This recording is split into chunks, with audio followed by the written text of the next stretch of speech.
a journey to discover the history, traditions, and landscape of Casentino. Stia, the northernmost village in the valley. Once a center for wool production, it now features the Museum of Wool Art within its historic textile factory. The available sections allow for an in-depth exploration of wool processing cycles from the pre-industrial to the industrial era. A special section is dedicated to Casentino cloth, the traditional fabric with unmistakable characteristics. Also located within the historic center of the village is the Museum of the Forest and the Mountain, with its various sections. It features sections on traditional forest culture and skiing activities. Inside, the Carlo Beni ornithological collection is preserved, dating back to the late 19th century, housing numerous specimens of local bird life. Heading towards Camaldoli, we find the village of Moggiona. In this area, the Wolf Trail was developed through the initiative of the Casentino Forests National Park. In the village, historically linked to forest work, you can also find the Biganaio workshop and a permanent exhibition on war and resistance.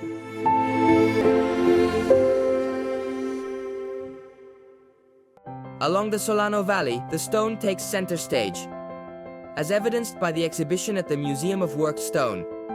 The structure is located in the village of Strada in Casentino. Ascending the Tegina Valley, surrounded by chestnut woods, we come across the village of Raggiolo, one of the most beautiful hamlets in Italy. The chestnut and transhumance are the central themes of the narrative found within the interpretation center of the Ecomuseum.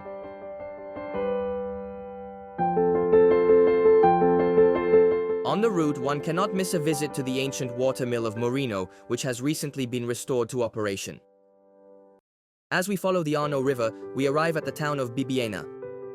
Nestled in its historic center, it is possible to visit the Archaeological Museum of Casentino. Artifacts and educational displays guide us through an enlightening journey into the ancient history of the valley. From prehistory to Etruscan and Roman civilization, up to the early Middle Ages. The collection of Etruscan bronzes from the Lake of Idols at Monte Falterona is significant. Artifacts from the Etruscan archaeological site, including a grand sacrificial altar, are also displayed in the museum, situated next to the Romanesque church of Socana. However, the path does not conclude here. There are more locations, museum facilities, and both tangible and intangible evidence from Casentino that are waiting to be explored and understood. Come join us!